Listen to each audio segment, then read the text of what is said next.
When I bought this house in the condominium, I already knew that I would have to deal with the HOA. I didn't worry too much, because at the end of the day, I own the condo. Of course, nobody knew that. I always preferred to keep a low profile, without having to get involved in the small issues that arose between residents. If a neighbor parked in the wrong space, or if someone let their lawn grow a little too long, I saw no reason to waste my time. Let the HOA board sort it out. But then, the letter arrived. An official notice from the HOA, stamped with that arrogant tone of someone who thinks he's in charge of other people's lives. I opened the envelope and started reading, expecting some nonsense about facade maintenance or a notice about garbage collection. But no, the document said that my house was in violation of the community rules for putting a Trump flag on the balcony. At first, I thought it was a mistake. I read it again, calmly, trying to understand if they were really trying to force me to remove a flag. But the tone was serious. They claimed that my flag didn't meet HOA standards and that I should remove it within 7 days to avoid financial penalties. That's when I started laughing. Fines? Penalties? I could pay that condo 10 times a month without feeling it in my pocket. More importantly, they were trying to impose rules on the owner of the place himself. And of course, I already knew exactly who was behind it. The next day, when I went out to get the paper, there she was.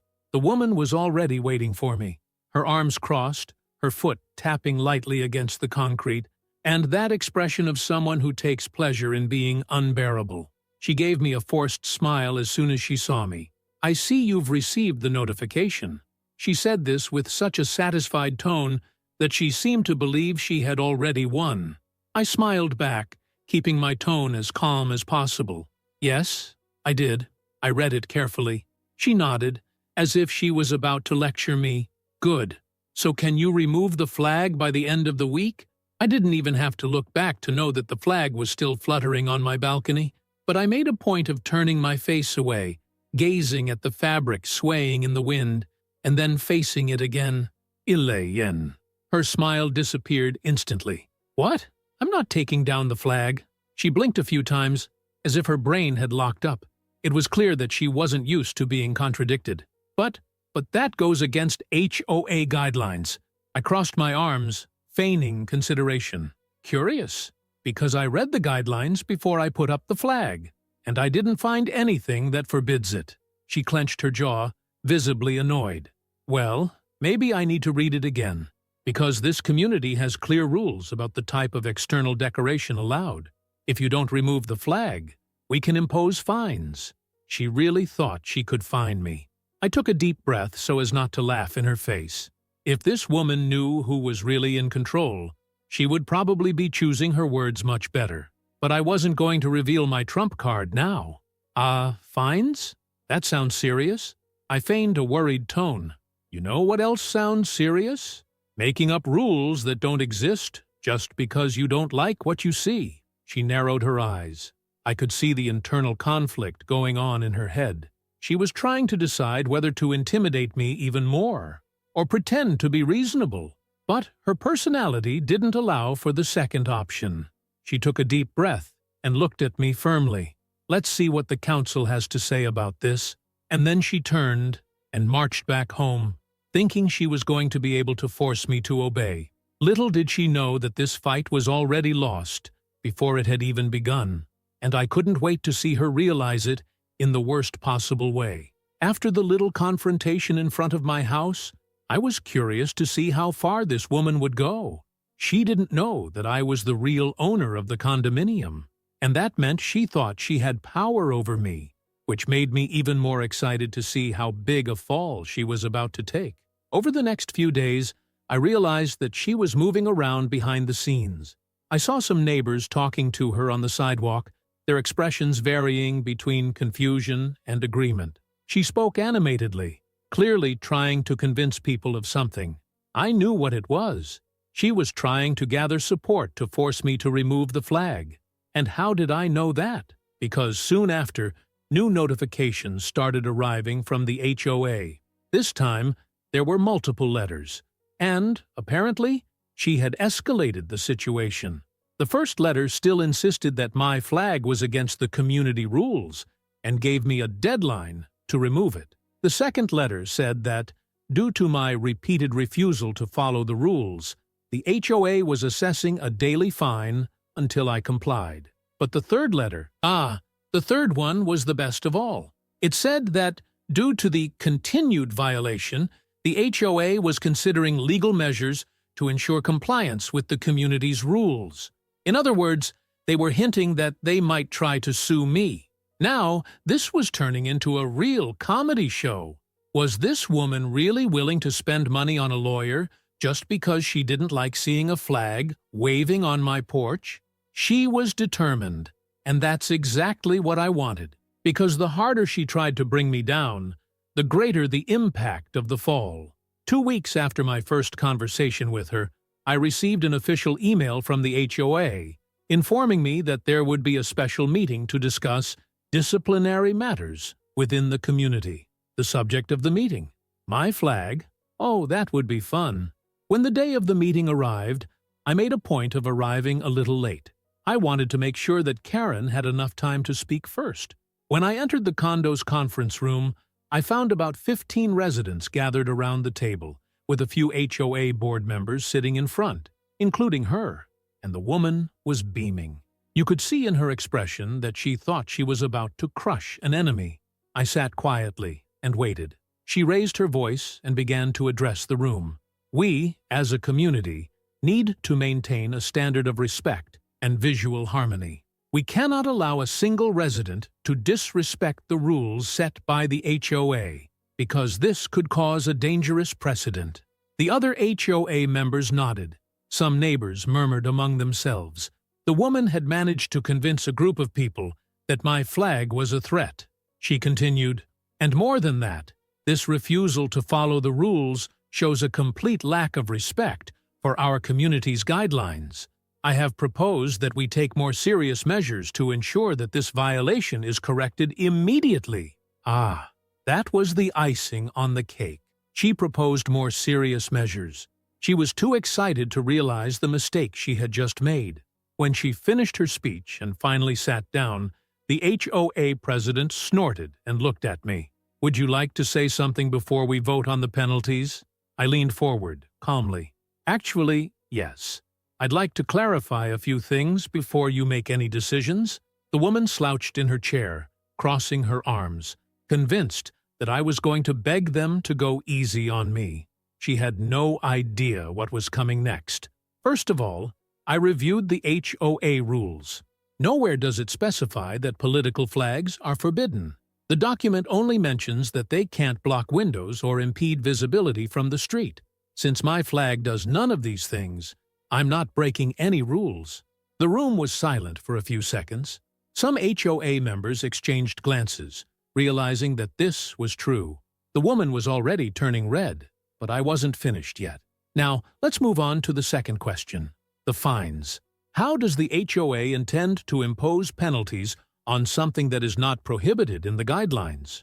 Are you creating a new rule just for me? More nervous glances were exchanged.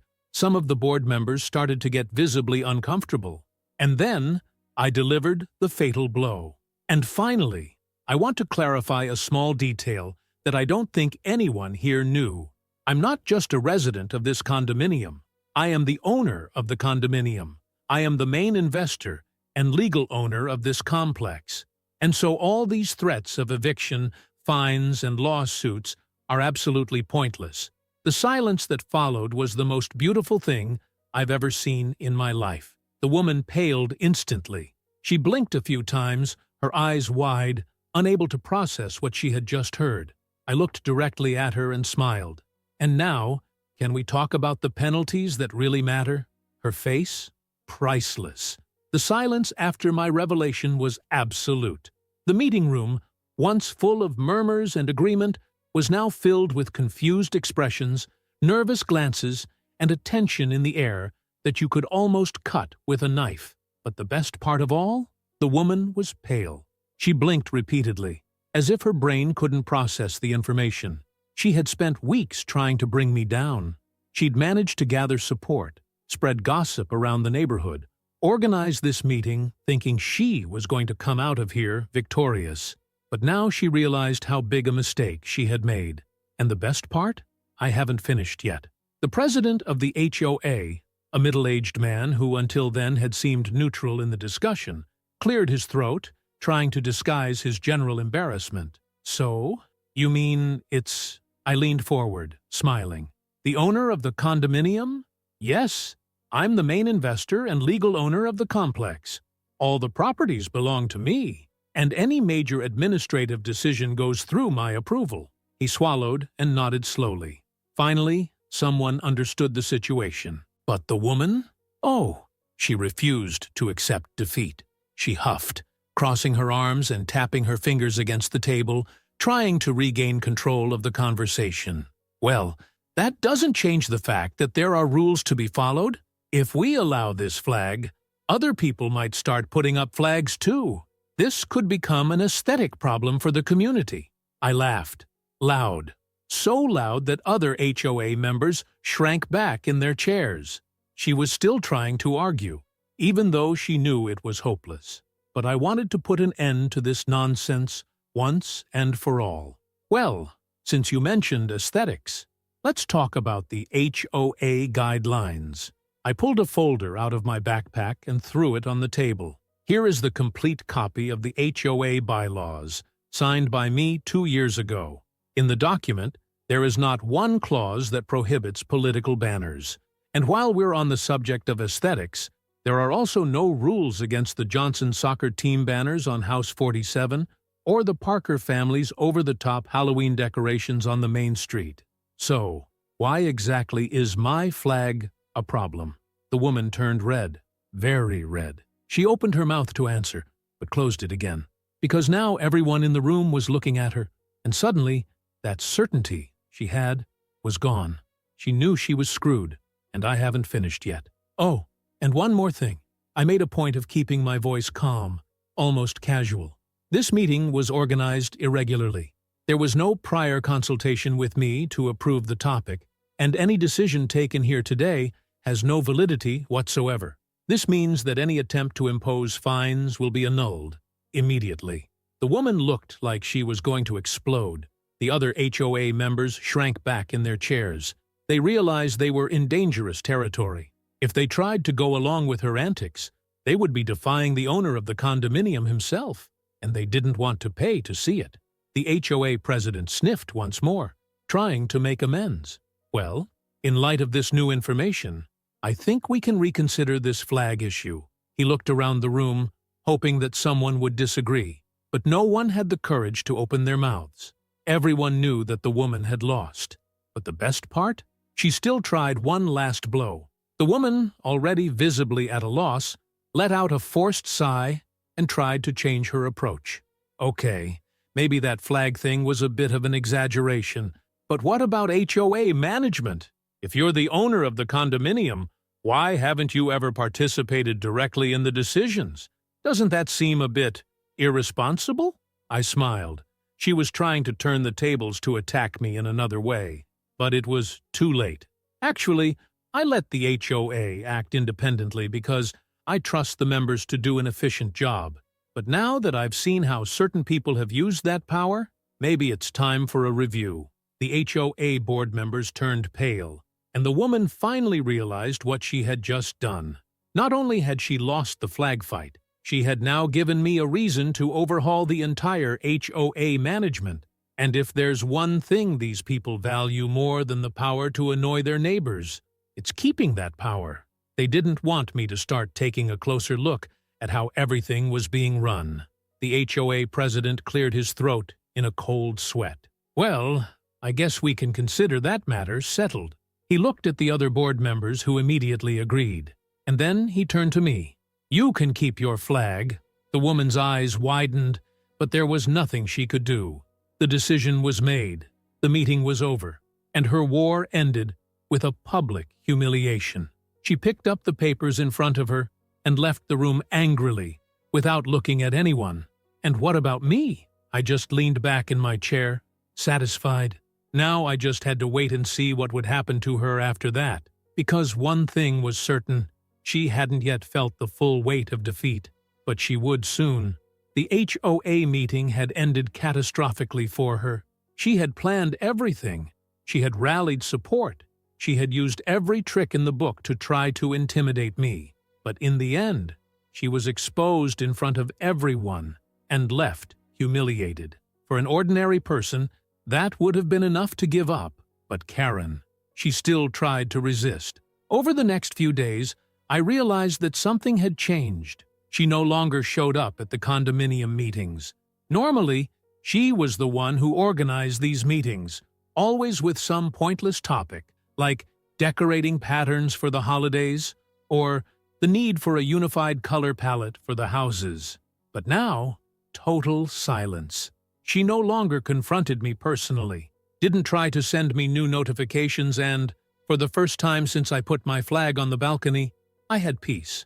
But I knew that didn't mean she'd given up. People like her don't accept defeat with dignity. So I kept waiting, and eventually, she made the final mistake.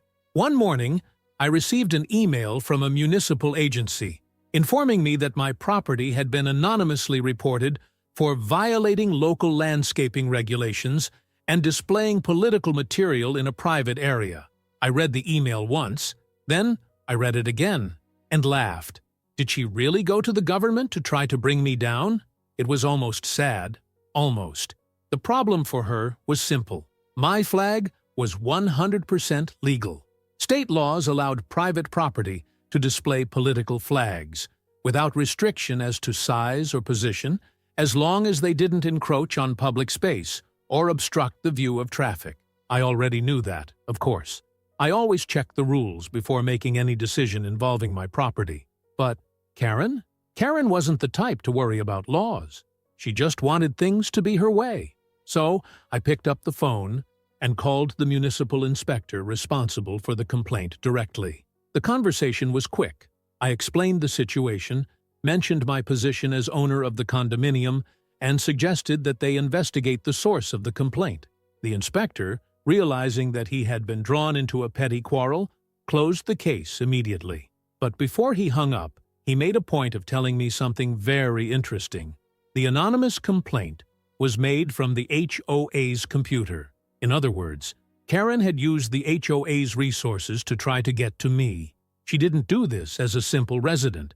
She did it while still on the board, and that was exactly what I needed to strike the final blow. That same week, I called a special meeting of the HOA board. Karen showed up, but this time, she was visibly nervous. I could tell she knew what was coming. She entered the room without making eye contact, trying to maintain her posture, but her hands were shaking.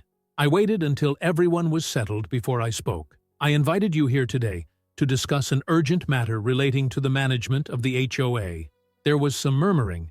Karen tried to interrupt. If it's about the flag, that matter has already been resolved, and I don't see the need to— I raised my hand, interrupting her in mid-sentence. It's not about the flag. I looked directly at her. It's about the misuse of HOA resources to try to harm a resident. The room fell completely silent. She swallowed. I don't know what you're talking about. I crossed my arms. So, you mean you didn't use an HOA computer to file a complaint against my property? The woman froze. She knew she'd been caught. But of course, she tried to deny it. That doesn't make sense. Someone must have used the system without my authorization. That's funny, because the municipal inspector traced the complaint back to her personal email account. Now she did. Now she realized she had nowhere else to run. The other council members began to exchange uneasy glances. They knew what needed to be done.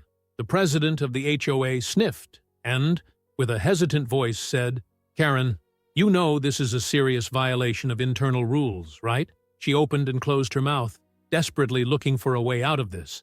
But there was no escape. She had used her position to try to harm a resident illegally. And now, she was going to pay the price. A vote was taken among the council members. The result? Karen was removed from the HOA immediately. She lost her only remaining power over the neighborhood. After the meeting, I saw Karen walking out of the building with her shoulders slumped, completely defeated. She saw me and hesitated, as if she wanted to say something. But in the end, she didn't say anything. She just got in her car and drove away. Over the next few months, she practically disappeared off the map. She no longer showed up at community meetings. She no longer organized events. And eventually, she put her house up for sale. And what about me? Oh, I made sure to give her one last parting gift. On the day the for sale sign was installed in front of her house, I had a bigger pole installed on my balcony, and on it, I put an even bigger Trump flag. The last time I saw her, she was standing on the sidewalk, staring at the flag with a blank expression. This time, there was nothing she could do, and I could only smile. Because in the end, she tried to throw me out.